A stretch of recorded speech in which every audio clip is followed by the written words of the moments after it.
Alright, so welcome back everyone. This is the update to the video that I did 3 days ago about the situation in Syria. As for this video, I'll try my best to keep it as short as possible. So let's just jump right in. We have some articles to go through. And at the end I'm gonna give my final thoughts because as of right now this situation is a mystery to me. It confuses me at certain points, whether this is all planned out, or I don't know, just basic childish behavior from the United States. So we have some articles on Zero Hedge, by the way. If you, I'm not sponsored by them, but if you want, say, unbiased views and non-fake news, you should go and check out Zero Hedge. Their articles are spot on, like really spot on. So, the first one says, people are dancing in the streets, Syria, Russia, Iran shrug off Trump's airstrikes. And it goes by saying, and just like that, Trump's second Syrian attack appears to have come and gone. Sure, over 100 cruise missiles were fired on Saturday morning local time at 3 mostly empty military installations, including 1 research and 2 storage facilities in airstrikes that last no more than 70 minutes, and they provide us with a map. These are the 2 storage facilities. As we can see, they are very close to the Lebanese border. And here is the Barza Research Center, just west out of Duma. You know, the town which I spoke of in the previous video, in which the alleged chemical attack occurred a week ago. But as of right now, no official no official response has been made regarding that issue, whether it actually happened or not. It's still an assumption. Syrian air defenses may or may not have intercepted many, if not a majority of the launched missiles, and Trump got to wave his mission accomplished flag on Twitter, but did anything change? If you ask me, no.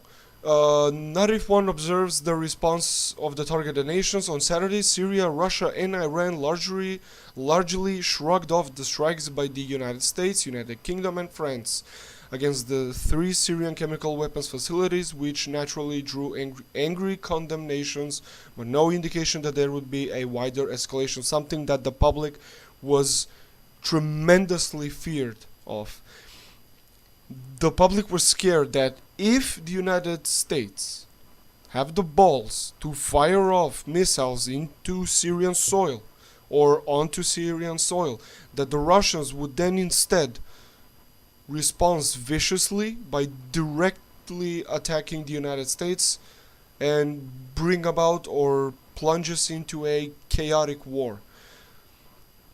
Such chaotic war that we have never ever seen before. You can see in this article Germany and Italy are in parentheses as they are excluded. I think I know why, mainly because Germany and Italy are a large they import a lot of natural gas from Russia, and also I think especially Germany is afraid that with further escalation in Syria, of the situation in Syria, a more devastating migrant wave might come to Germany and in Italy. So I think Germany and Italy have acted smartly in a way. Yeah, this is a picture of the missiles. You see, almost like a bolt, a thunderbolt. Jesus Christ. Fuck's sake, US. Russian President Vladimir Putin denounced the US-led strikes against Syrian chemical weapons facilities as an act of aggression. Iran's supreme leader Ayatollah Ali Khamenei tweeted that the attack represented a war crime, and the Syrian Foreign Ministry, basically Bashar al-Assad, described it as barbarous aggression. But as the Washington Post reported, the pre-dawn volleys of cruise missiles launched by the United States, Britain and France were limited to 3 sites linked to Syria's chemical weapons program and triggered no retaliation. So our essential fear was that the US was gonna bomb Russian based facilities, Russian military based facilities, or directly Syrian military locations or bases. So this was 3 sites, 2 storage facilities and 1 research center. So I think maybe that's why there was no retaliation from the Russians. So we're good, I think. For now, we're good. Oh, shit. In saving face, Russia said that they did little damage and that most of the cruise missiles targeting Syrian sites had been intercepted by Syrian air defenses, including all of those that were bound for the site from which last week's alleged chemical attack originated. And it is still alleged chemical attack. There has been no proof up until now that a chemical attack actually occurred on April 7th, 2018, and ordered by Assad. Everyone was quick to jump and blame it on Assad, but the guy, as you will see right now, Syria quickly trolled Trump, and shortly after the attack, the Syria presidency tweeted a post saying the honorable cannot be humiliated. A few hours later, the account tweeted a video of him, meaning Bashar al-Assad, walking nonchalantly to work through the halls of the Syrian presidential palace. The text said, "The morning of resilience." See, they are trolling the shit out of Donald Trump. Bashar al-Assad. You know, the gas animal, as Donald said. Why would he order a chemical attack on his own people when he's so close to achieving victory over the rebels, and when he's so close to liberate the last rebel-held zone, which is divided into 3 subzones? Why would he opt out for such a radical and such a dehumanizing solution for himself to launch a chemical attack on his people? Makes no sense. It is completely illogical, and this whole thing, I don't know, is so confusing to me. I don't know what the fuck is going on. Meanwhile, in the capital Damascus, there was defiance and relief as residents, jolted awake by explosions at around 4 a.m., realized the strikes would be limited. Syrian state television broadcast scenes of citizens taking to the streets to celebrate and demonstrate their support for Syrian President Bashar al-Assad, waving Syrian, Russian, and Iranian flags. As Washington Post, Beirut Bureau Chief Liz Sly wrote, "Damascus is shrugging off the US strikes, which turned out to be more limited than feared. People are dancing in the streets, waving Assad's portrait and saying Trump has failed." Bravo, Mr. Trump. There you go. Awesome. Great job. Let's go on to the next article. Says Syria claims it intercepted 71 out of 103 cruise missiles, which happened yesterday. Pentagon denies, of course. As US politicians and foreign leaders from Israel to Canada applauded the US-led airstrikes in Syria, reports emerged Saturday that the attack was far less effective than the Pentagon has claimed. According to the Russian Defense Ministry, most of the missiles launched by the US, UK and France had been intercepted by Syria's air defenses. Employing Soviet-made S-125 and S-200 air defense systems, as well as Buk and Kvadrat units, Syria reportedly shot down 71 of the 103 cruise missiles. This included 12 cruise missiles which had been headed toward the Dumair military airfield, which was completely spared thanks to the Syrian counterstrike. So another failure for the Pentagon. Jesus fuck, I'm glad this mission was a failure for the US. Holy shit. The US target list included the following: 4 missiles. Actually, I'm gonna skip all of the above, and I'm gonna focus on this one alone, since this one is the most successful airstrike. It says 30 missiles were launched targeting targets in the areas of Barza and Yaramani. 7 missiles were intercepted, which means that 23 of the missiles that were launched actually hit the target or hit their marks.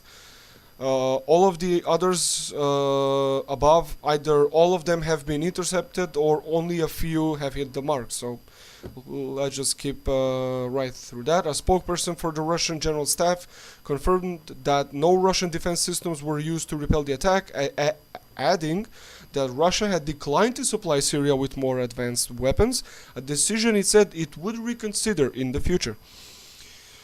Which is a reasonable thing for the Russians themselves to do. Of course, I completely acknowledge that.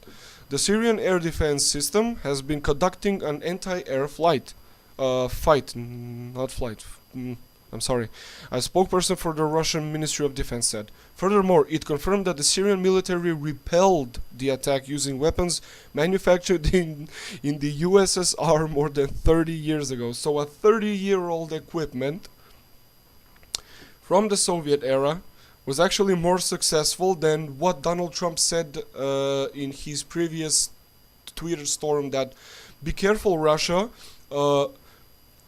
Which were the words that he used? New, smart, and I don't know, something missiles are coming your way. Well, yeah. 71 intercepted out of 103. I don't know if they are smart or new, Mr. President. Shit. To talk about being demolished, like, completely. The Ministry of Defense added that while the facilities in the areas of Barza and Yaramani were partly destroyed, these facilities had been for a long time abandoned and had not been involved in the production of chemical weapons, in contrary to the claims of the US-led coalition. So, an empty barrel. Oh my god. You can see the picture. On the picture, the people are dancing, they are celebrating. Syrian state media reported that only 3 people were injured as a result of the strikes. Only 3 people, which is good when you consider that 103 missiles were launched, and that no Syrian or Russian military or civilian personnel were wounded, which is good. Syria's regime, which has repeatedly denied any use of chemical weapons, immediately denounced the strikes as brutal, barbaric aggression that was doomed to fail, and it did fail. Meanwhile, soldiers took to the streets to celebrate the intercepts. This is a tweet from James Elias Mirad, I guess. Syria strikes. Now Syrian army and citizens celebrating after intercepting 20 missiles.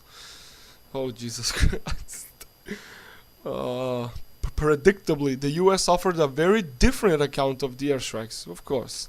During an early morning press conference, Lieutenant General Kenneth McKenzie said all of the missiles fired by the US and its partners landed. We are confident all our missiles reached their targets. Alright. Mackenzie also said the US said the regime actually endangered its own people by firing the missiles blindly. So this is actually in response to the Syrian government firing anti-air anti-air propelled missiles. Wow, how self-centered can one be? Jesus fuck. When you shoot iron into the air without guidance, it's going to come down somewhere. No fucking shit, Mackenzie. Alright, skipping this as well, going to the last one. Oh, snap. Trump praises perfectly executed strike in Syria, mission accomplished. Is it? And also this mission accomplished reminds me of George W. Bush when he announced that he was going to intervene in Iraq to stop Saddam Hussein from developing the WMDs. It does sound worrying, but let's see.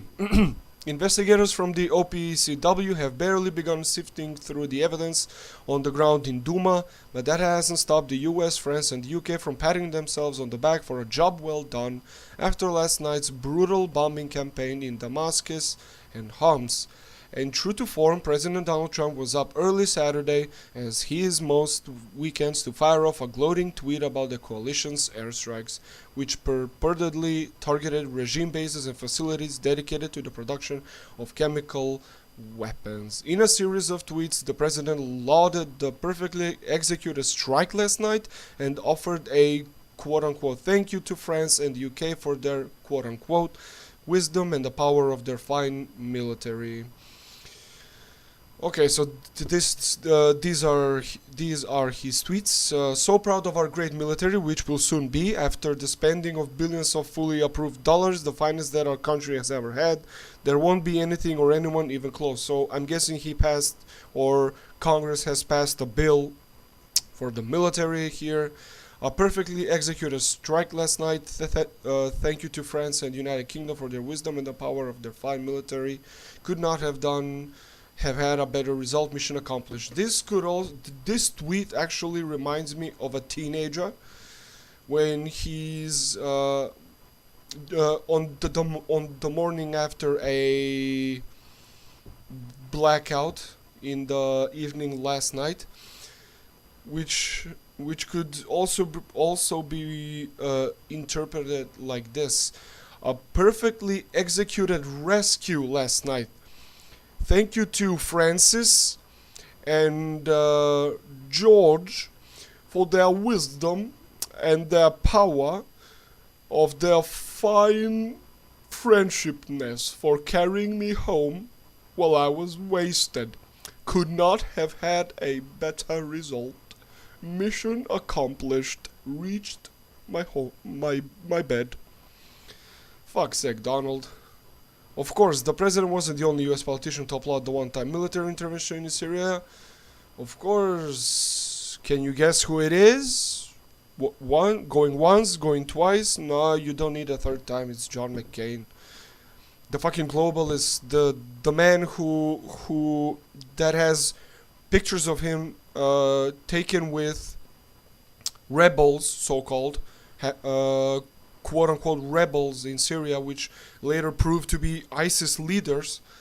But this is really not surprising from John McCain. When there is the chance, or whenever there is a situation where innocent people could die, like a massive number of innocent civilians could possibly die, he's the first one to come out and say I applaud this and that for based on this and other bullshit. So really, John McCain, you should just fuck off to your corner and shove it up your ass, mate. Indeed, Trump has won McCain's approval for what appears to be the first time since last year's airstrike. Maggie Haberman of the New York Times, hardly a staunch opponent of interventionism, pointed out the hypocrisy embedded in Trump's words, a phrase indelibly associated with the Iraq War, and inaccurate early declarations. Sorry, again. Trump ran against the Iraq War. Yeah, that mission accomplished thing, I guess. Yep. Here it is. This is George Bush saying mission accomplished for what was done in Iraq 2003, and now 2018 we have Donald Trump saying mission accomplished in Syria. I do pray to God that this does not go any further, that this was the peak of the peaks in Syria. Like, no more. Stop it. Enough is enough. And with that said, I come to the conclusion to this video today. Uh, I was trying for a shorter video, but I'm sorry if it turned out a little bit longer. I'll try my best next time. But uh, other than that, thanks for watching. Hit the like button, subscribe to my channel, and I will continue to update you on the further de- developments in the Syria situation in the following days. So thank you again for watching, and until next time, see ya. Bye, guys.